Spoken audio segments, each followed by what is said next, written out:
Welcome to Detours Understanding Acquired Brain Injury. And we have with us again Colleen, and you've met her before, and she does talks about her experiences as well as talks about things like septicemia, encephalitis, and meningitis. And today we're gonna be talking about her daughter and talking about her own perspective on things like, well, about meningitis. And we're going to let her take it away. If you could introduce yourself and explain like Hi, about how today's going to go. I'm Colleen Russell. I'm from the UK. My daughter, she had meningitis at 5. She was 5 years old. It was middle of winter. I remember that it was cold. She probably had some sort of a cold to start with. That lasted about a week, and then she sort of declined and she went really sleepy. She wasn't into food at all. I could barely wake her. She was, and when she was awake, she was making the loudest scream. She was irritable. She wasn't happy. She didn't like being touched. Um, I managed to get her a doctor's appointment a couple of days after that, and I took her up to the doctors, and she developed this little pinprick rash, and it didn't look like any meningitis rash I'd ever seen. I remember they advertise it in the UK over here on TV all the time, but it's always big, blotchy purple rash.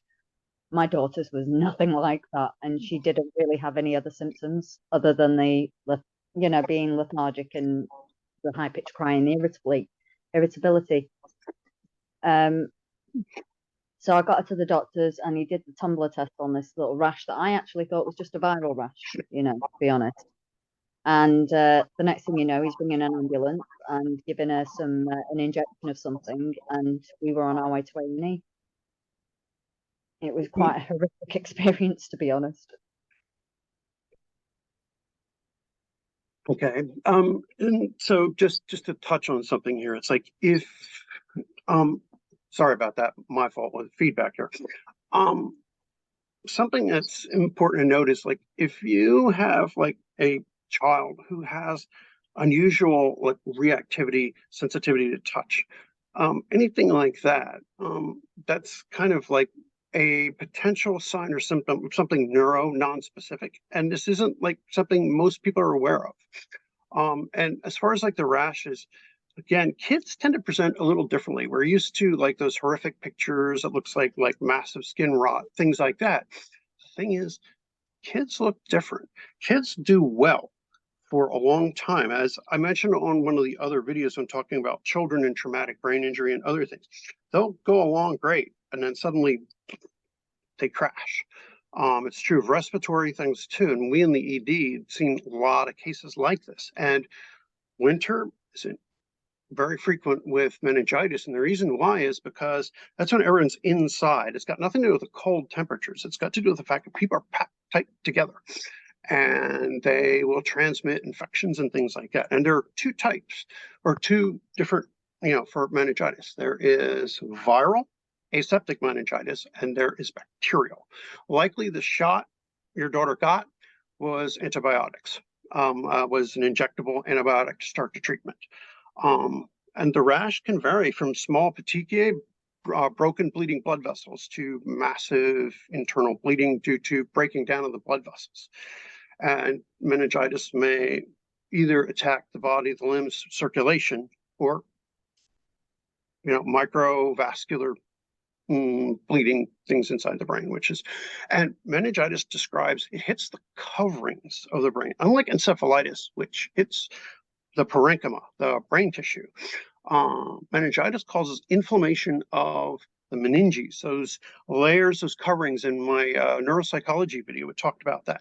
Causes inflammation of the coverings of the brain, those three layers, the dura, the arachnoid layer, and the pia mater, which is closest to the brain. It causes inflammation and pressure on the brain. Remember, we talked about secondary effects of brain injury, swelling and inflammation. And we think a lot of these these infections that hit the brain do their damage through attacking the meninges and causing immune cells to migrate through it, and changes to permeability as well as inflammatory factors and immune factors as well.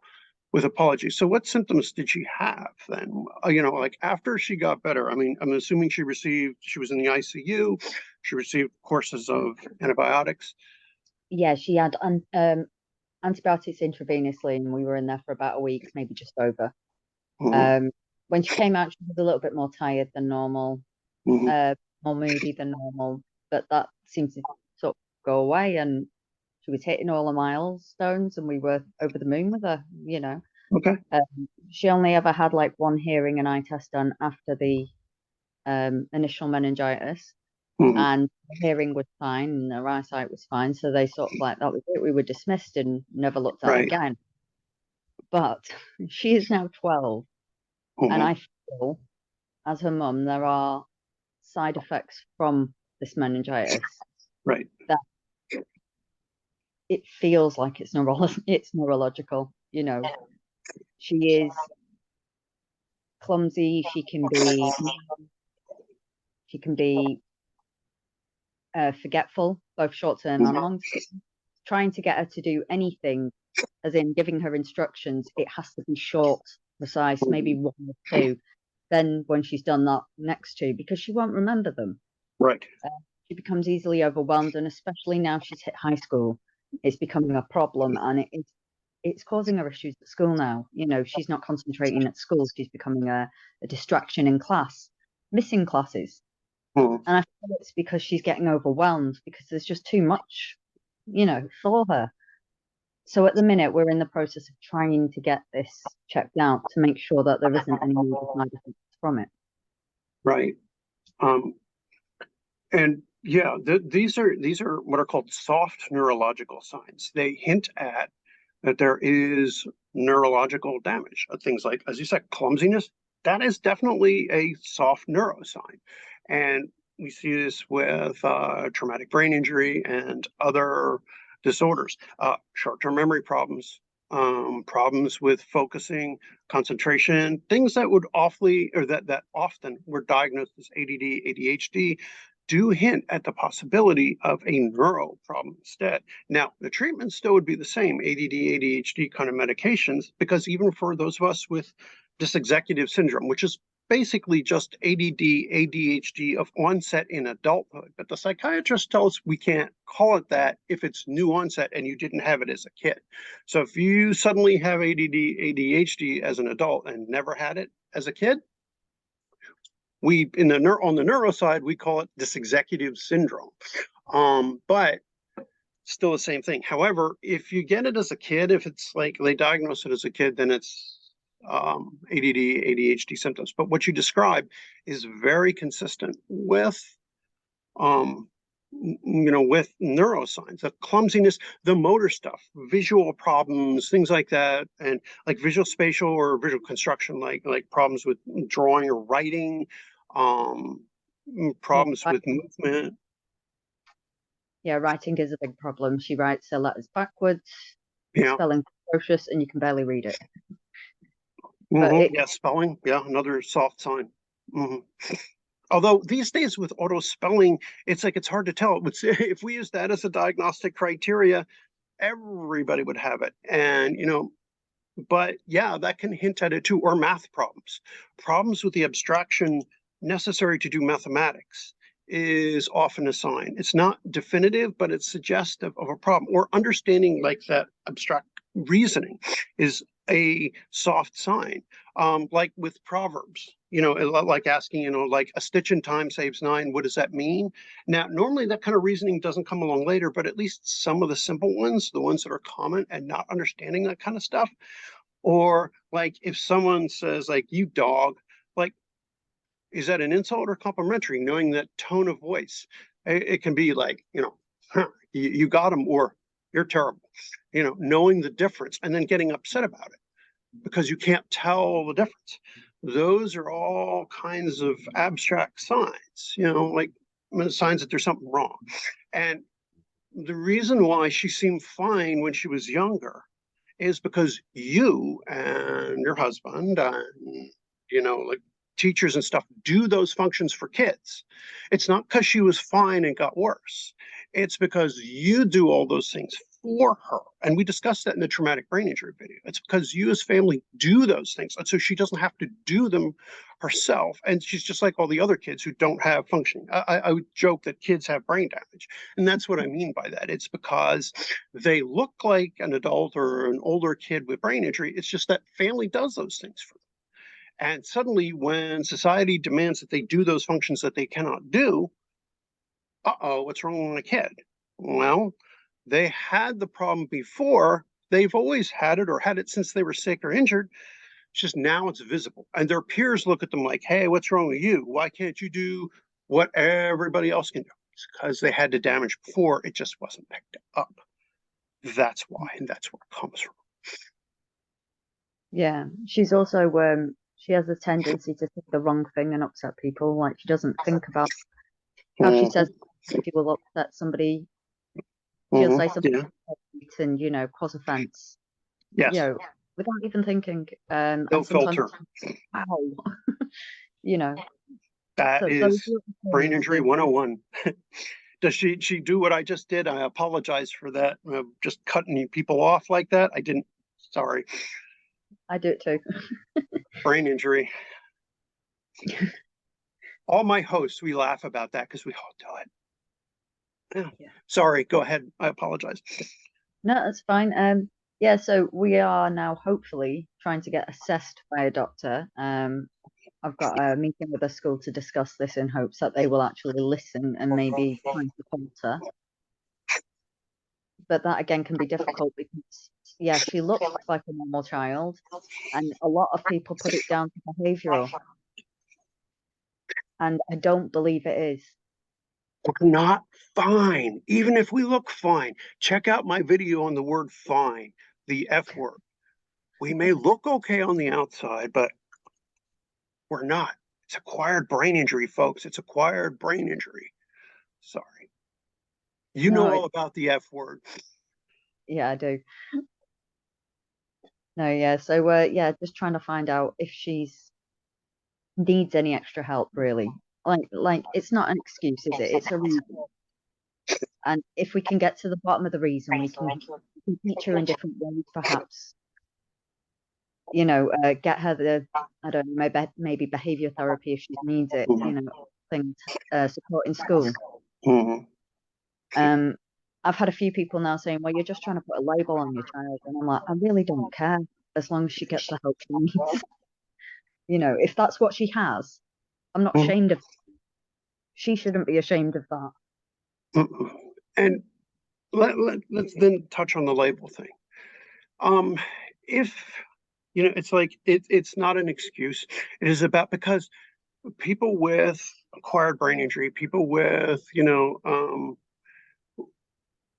it's important to know it's not simply, a lot of people who use that, what they want to do is simply punish.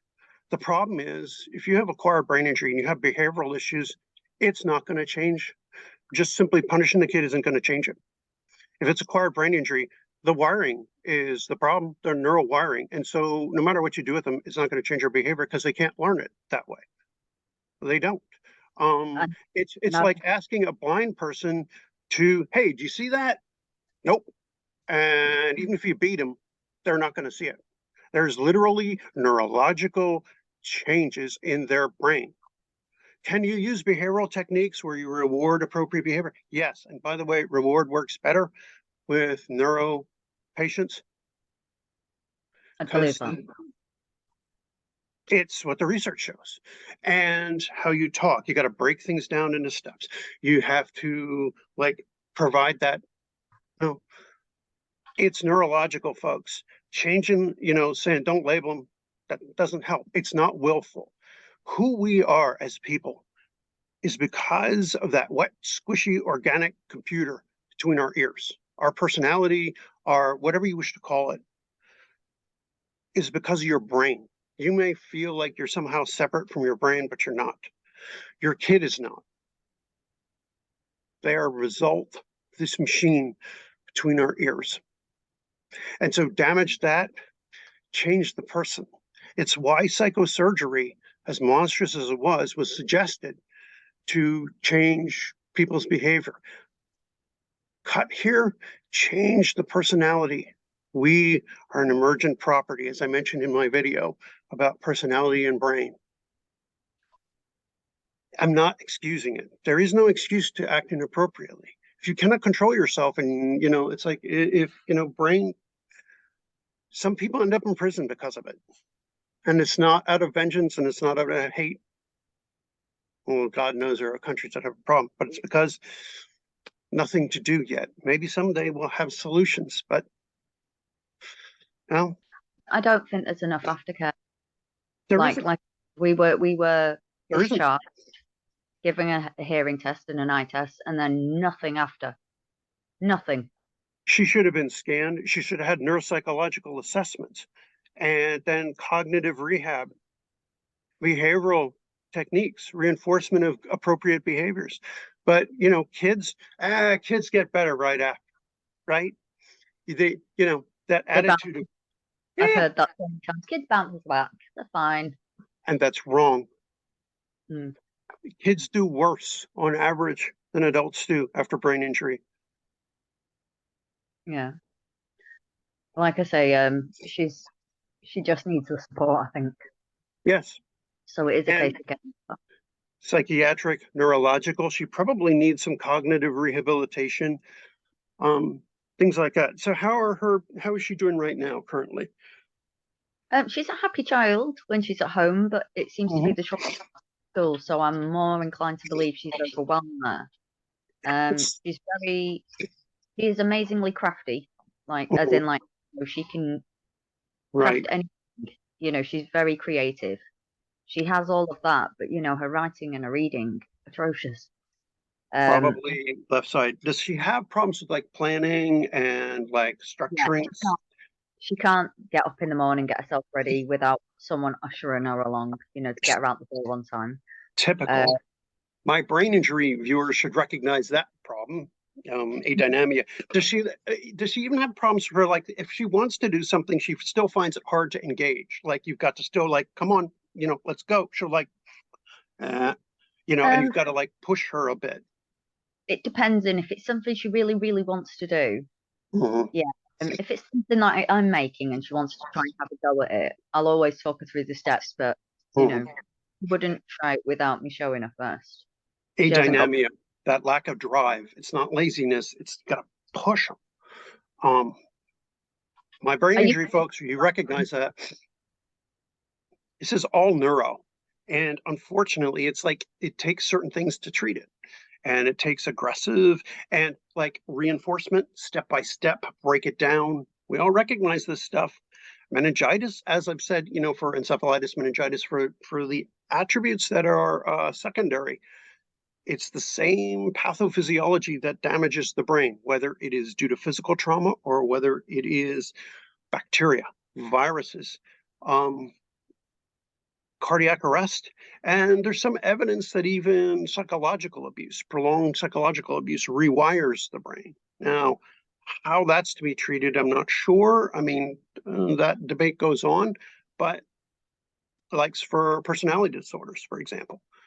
There's evidence that there are neurological changes there. Remember, the brain can generate new synapses, new connections, things like that through. I mean, that's why learning works. That's why we can learn because we can reprogram our own brains and others reprogram us through how they treat us over long periods. So that changes brains too, and how plastic it is. I mean, you don't think about walking, the average, Joe doesn't think about walking, and that's proof the brain can be programmed and reprogrammed through, that's why we have rehabilitation. And so just something to consider. Um, The one thing I can say about it is that when she was like younger, I did notice something wasn't quite right. And then especially when we went through COVID and lockdown, I mhm, honestly think she had dyslexia because her writing and her reading was so bad and she was so mhm, far behind. And yeah, I went to the school, two different schools she went to, and both schools I mentioned that I thought she was dyslexic and needed to be assessed. Both of them mhm, ignored, but I still had mhm. a good feeling something wasn't right. And I've always said that. Even like other family members have said possibly dyslexia, things Mhm. like I said, there's other things, the concentration, the not being able to remember Yep. things, the mood swings. you know, the nastiness sometimes. She's quite vindictive sometimes.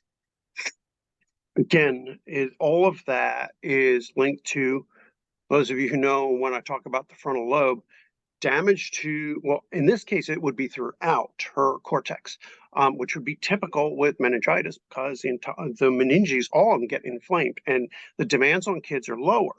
But as they get older, there's more demands. But so she would have shown it since she was little.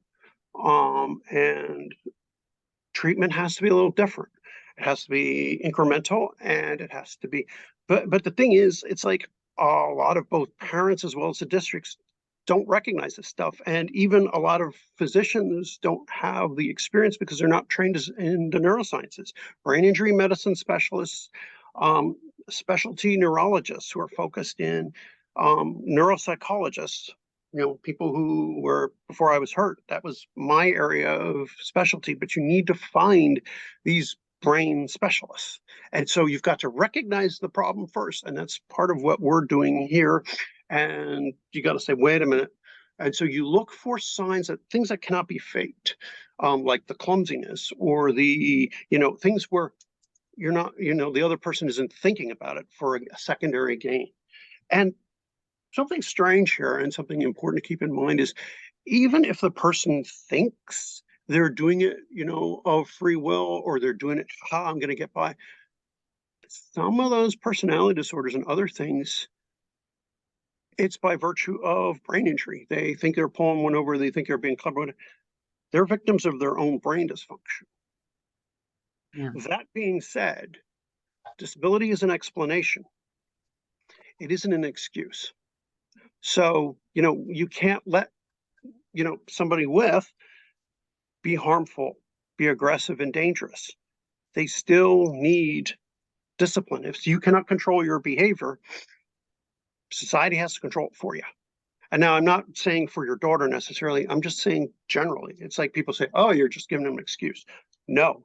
If you're going around hitting people, or you're going around like trying to kill somebody, sorry, you need to be locked up.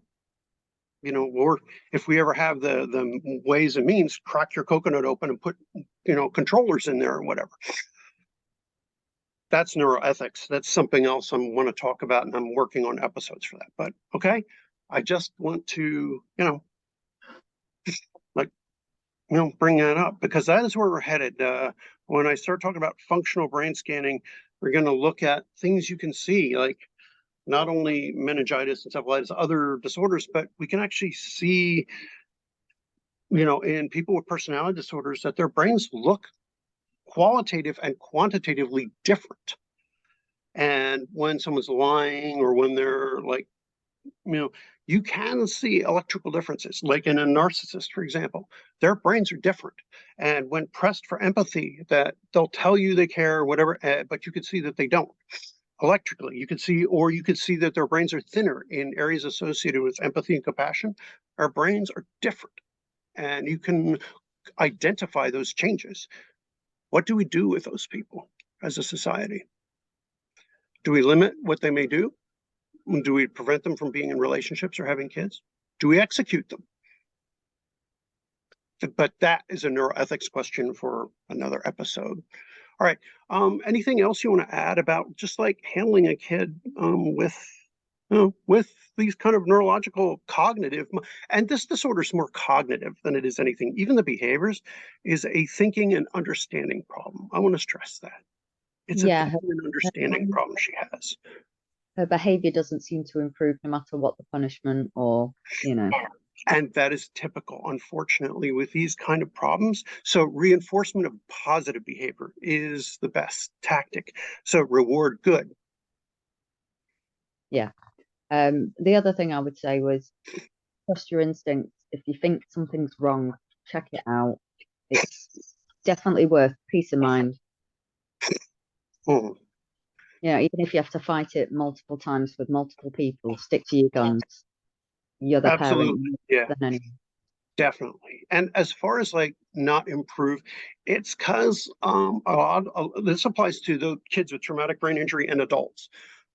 They learn better with positive reinforcement. And part of that is because they have trouble with both alexithymia, and I talk about that in another video, and they have problems with processing fear. They don't quite process fear like the rest of us do. Um, when I was earlier, so they're willing to take risks because they cannot judge the degree of risk. It's a frontal lobe problem, and it gets them in high risk situations. So, it's like because they don't process. Again, it's a cognitive problem. It's a thinking problem. And right now, we don't really know what to do with it. It is a neurological cognitive problem. They have a thinking problem. Again, it's not intended to be willful about it. It's just they literally cannot. It's not that they don't want to, they can't. It's like asking a blind person to see. They can't, no matter how hard they try. That said, disability is an explanation, not an excuse. So positive reinforcement, when you see them, just catch them doing something right, reinforce them. However you find it's best to do that, just as a side note. All right. Thank you. I appreciate your time, your generosity. Well, it was good I, talking with you. good talking with you. I know it's a lot of stuff I just dumped, but it's like, and a lot of stuff to share. Thanks as always. You take care. Guys, please click like and subscribe. If you have any questions or comments for Colleen, please post them below. Anything for me, likewise, or anywhere else here. We're looking forward to hearing from you again, and take care and have a good day. Please share this with anyone else this may help. Bye. Bye. Bye.